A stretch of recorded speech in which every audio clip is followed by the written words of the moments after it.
പതിയെ എൻ്റെ അടുത്ത് ഇരുത്തു ആകാശ്. ആകാശ്, ഇടയ്ക്ക് വെച്ച് ഇനി ഒന്നും സംസാരിക്കരുത്. ഞാൻ ആത്മാവിനോട് ഇപ്പൊ സംസാരിക്കാൻ പോവാണ്. എന്തിനാണ് വിളിക്കുന്നത്?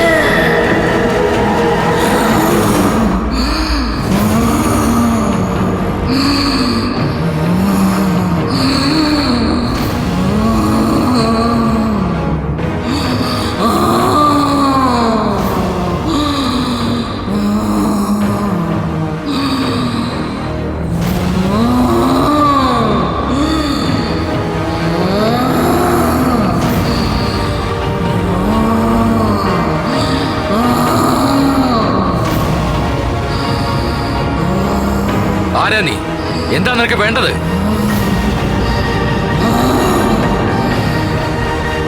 എന്തിനാ ഈ പെൺകുട്ടിയുടെ ശരീരത്തിൽ കയറിയത്? അനാവശ്യമായി എന്തിനാ ആ പെൺകുട്ടിയെ ശല്യം ചെയ്യണ?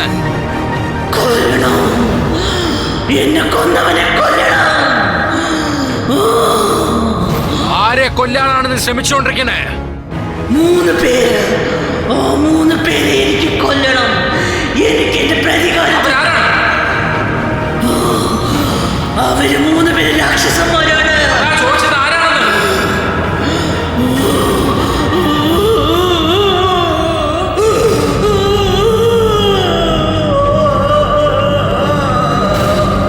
പറ, നിനക്ക് ഈ അവസ്ഥ വന്നതിന്റെ കാരണം എന്താണ്? പറ.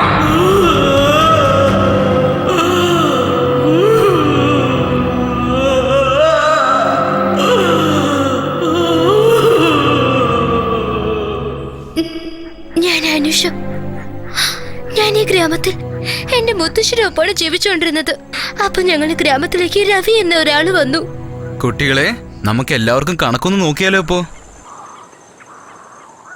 അത് എളുപ്പത്തിൽ പഠിക്കാൻ ഞാൻ നിങ്ങൾക്കൊരു സൂത്രം പറഞ്ഞു തരാം. 2 2 ചേർന്നാൽ എന്തു വരും? 2 4. കുട്ടികളെ, ഈ പാഠം ഞാൻ പഠിപ്പിച്ചു തരാട്ടോ. അപ്പോഴും നിങ്ങളെ മനസ്സിൽ പതിയൂ.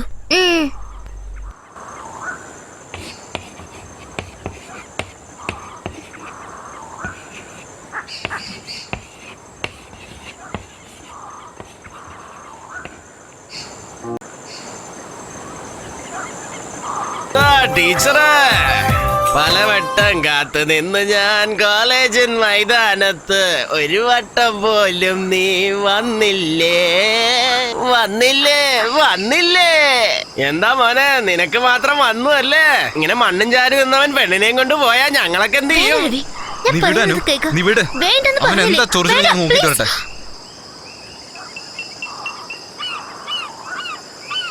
നീ ആരെന്ന് വിചാരിച്ചിട്ടാ സംസാരിക്കുന്നത്? കഷ്ടപ്പെട്ട് ഞാനിവിടെ പാടിക്കൊണ്ടിരിക്കുമ്പോ നീ ആരെയാ കളിയാക്കുന്നെന്നാണോ ചോദിക്കുന്നത്? എന്റെ പാട്ടൊക്കെ നിനക്ക് കളിയാക്കുന്ന പോലെ ഉണ്ടോടാ? നിനക്ക് എന്താ വേണ്ടേ? എനിക്ക് വേണ്ടത് നിനക്കൊന്നും തരാൻ പറ്റില്ല. പോടാ അവിടെന്ന്. കൂടെ ഒരു പെണ്ണുണ്ടെങ്കിൽ നീയൊക്കെ മിണ്ടുവല്ലേ? നീ എന്നെ നോക്കിയാണോ പറഞ്ഞ?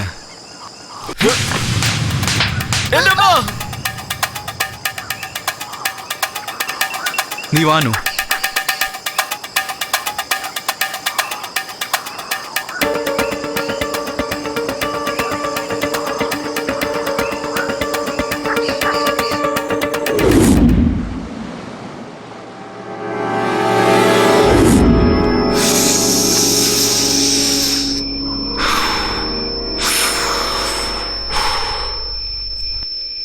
മോളെ, അമ്മാവൻ എപ്പോഴാ കഞ്ഞി ഒഴിക്കുന്നത്?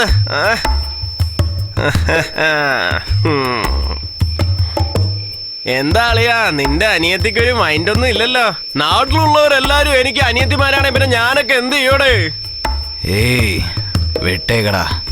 അതെങ്ങനെ വിടാനാ? അവളെ കണ്ടാ തന്നെ എനിക്ക് എന്തോ പോലെ ഒരു ഫീൽ. കണ്ടില്ലടാ, അവന് വലിക്കുന്നതിന് മുമ്പേ ഇത് തന്നെ. ഇതാരാടാ പുതിയൊരാള്? ഈ പ്രാവശ്യമെങ്കിലും എന്നെ അളിയാന്ന് വിളിക്കല്ലേടേ. ഇവളെ ഒന്നും കണ്ടുകഴിഞ്ഞാൽ എനിക്ക് ചേട്ടനാവാൻ തോന്നുന്നില്ല. എന്നെ വെറുതെ വിട്ടേ കളിയാ, എനിക്ക് ഇതിനെ വേണമെന്നേ. അതൊക്കെ വിട് പോരെ, നമുക്ക് രണ്ടുപേർക്കും ചേർന്ന് തന്നെ ഇതിനെ ഒരു വഴിയാക്കാം.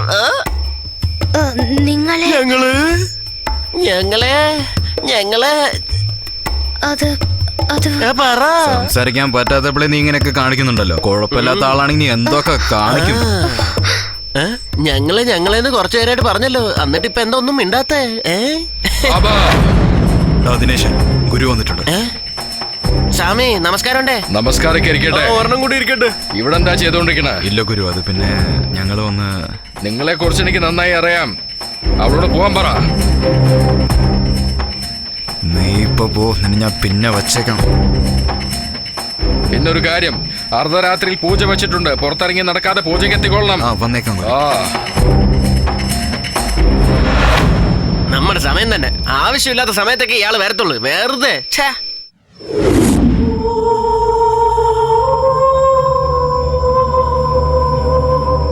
നമ്മളോട് ഇപ്പൊ എന്തിനാണ് അയാൾ വരാൻ പറഞ്ഞത്? പോവാം, അപ്പോഴല്ലേ അറിയുള്ളൂ.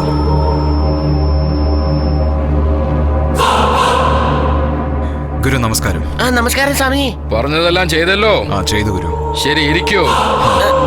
ഇരിക്കേ.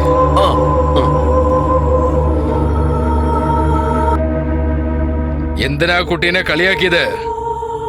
ഞങ്ങള് കളിയാക്കിയൊന്നുമില്ല. നുണ പറയാൻ പാടില്ല. നമ്മളിപ്പോൾ തൊഴുന്നത് പെൺദൈവത്തിനെയാണ്. സ്ത്രീകളെ അപമാനിച്ചാൽ നമുക്കതിന്റെ ഫലം കിട്ടില്ല. എല്ലാ സ്ത്രീകളും നമ്മൾ ദേവിയായി തന്നെ കാണണം. പക്ഷെ നമ്മളെല്ലാരും പെണ്ണുങ്ങളെയല്ലേ ബലി കൊടുക്കുന്നത്? അത് പൂജയ്ക്ക് വേണ്ടി ചെയ്യുന്നതാണ്. എന്തിന്? കർത്തവാവിന് നമ്മൾ കന്യയെ ബലി അർപ്പിക്കണം. അതിനൊരു തടസ്സവും വരാൻ പാടില്ല. അങ്ങനെ ചെയ്താൽ മാത്രമേ നമ്മുടെ പ്രാർത്ഥന ബലിക്കുകയുള്ളൂ. പക്ഷെ നിങ്ങൾ തെറ്റ് ചെയ്യുന്നു. അങ്ങനെയൊന്നുമില്ല, അങ്ങനെയൊന്നും ഞങ്ങൾ ചെയ്തില്ല ഗുരു. പൂജയ്ക്ക് വരുന്ന സ്ത്രീകളോട് തെറ്റായി പെരുമാറാൻ പാടില്ല. മന്ത്രതന്ത്രങ്ങൾക്ക് മര്യാദ കൊടുക്കണം. എങ്കിൽ മാത്രമേ നമ്മൾ എന്ത് വിചാരിച്ചാലും അത് നമ്മുടെ കൈക്ക് വന്ന് ചേരൂ.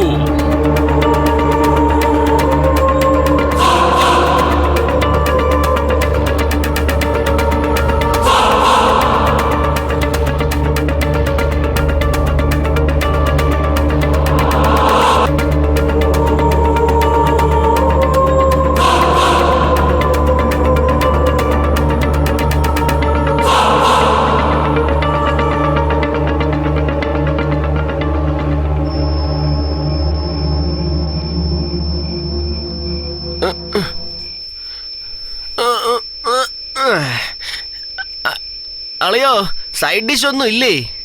സൈഡ് ഡിഷ് ഇപ്പൊ തരാം. മിണ്ടാതെ അവിടെ ഇരുന്ന് കുടിക്ക്. സാമിയോ, നിനക്ക് മന്ത്രമൊക്കെ അറിയാവുന്നല്ലേ?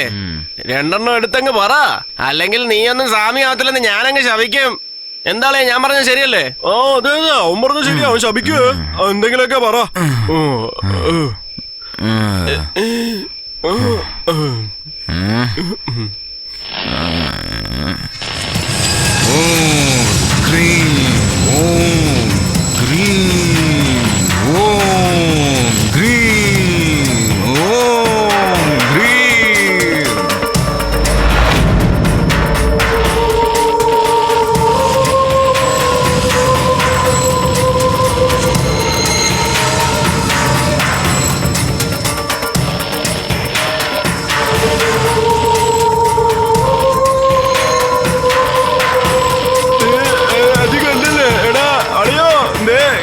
നീ കാണുന്നുണ്ടോ? നീ നോക്ക്, നീ കണ്ടില്ലേ? അവള് വരുന്നത് കണ്ട?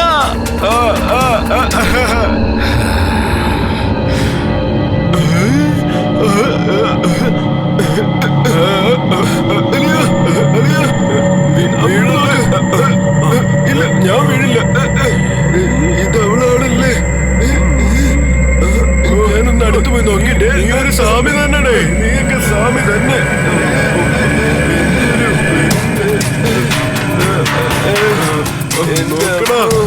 അവള് തന്നെയല്ലേ? അവള് തന്നെ. ഞാൻ നോക്കട്ടെ, പുറകിൽ നിന്ന് നോക്കിയാ ചെലപ്പോ ഇവള് തന്നെ. അവള് തന്നെ.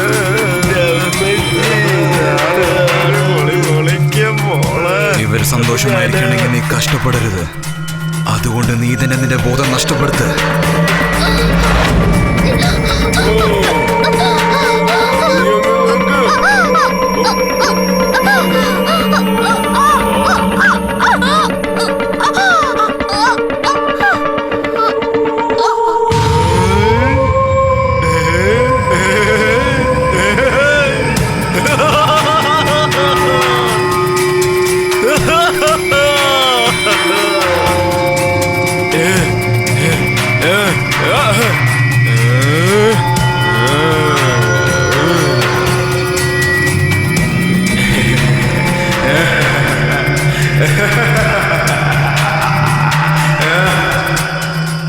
ബോധം വന്നിട്ട് നമ്മളുടെ പേര് ആരെങ്കിലും പറഞ്ഞ എന്റെ മന്ത്രത്തിൽ മയങ്ങിയവളാണ്. നമ്മളാണ് നശിപ്പിച്ചതെന്ന് ഇവൾക്ക് തന്നെ അറിയില്ല. ഇവളീ കാട്ടിലേക്ക് വന്നത് വേറെ ആരും അറിയാൻ പാടില്ല.